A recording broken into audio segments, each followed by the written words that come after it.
Mercredi 14 mai, un tribunal de Nouakchott a condamné à 15 ans de prison ferme l'ancien président mauritanien Mohamed Ould Abdel Aziz, 2008 à 2019, pour avoir abusé de son pouvoir afin d'amasser une immense fortune. Condamné en première instance, en décembre 2023, à 5 ans de prison ferme, Mohamed Ould Abdel Aziz comparaissait en appel depuis le 13 novembre 2024 aux côtés d'une dizaine de hauts responsables et de proches, dont 2 anciens premiers ministres, d'anciens ministres et des hommes d'affaires, pour enrichissement illicite, trafic d'influence ou blanchiment. Lors de l'audience, qui s'est déroulée sous haute surveillance policière, la Cour a également confirmé la confiscation des biens de M. Aziz et la déchéance de ses droits civiques. Cette décision confirme qu'il s'agit purement et simplement d'un dossier politique marqué par le règlement de compte et non un dossier judiciaire jugeant des faits par la loi, a déclaré à la presse Mohameden Ould Chedou, le coordonnateur de la défense de Mohamed Ould Abdel Aziz.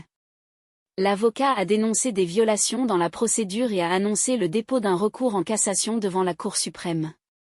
Le parquet avait requis une peine de 20 ans de prison ferme contre Mohamed Ould Abdel Aziz, qui est resté impassible au moment de l'annonce de la décision. La Cour d'appel a toutefois rejeté les recours du parquet contre les 2 anciens premiers ministres et 2 anciens ministres qui avaient été blanchis en première instance.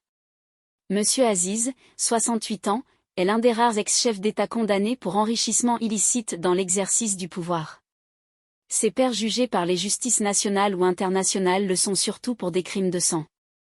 Avec cette condamnation en appel beaucoup plus sévère que celle prononcée en première instance, Mohamed Ould Abdel Aziz, détenu depuis le 24 janvier 2023 après avoir passé plusieurs mois en détention en 2021, poursuit sa descente aux enfers sous son successeur, Mohamed Ould Ghazouani, l'un de ses plus fidèles compagnons par le passé.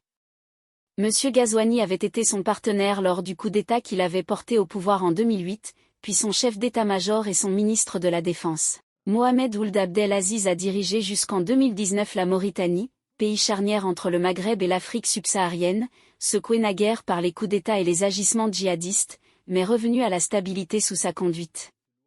Il a préparé l'accession à la présidence pour Mohamed Ould Ghazouani et lui a cédé la place à l'issue d'une élection, en 2019, dans la première transition non imposée par la force pour ce pays abonné au coup d'État depuis son indépendance.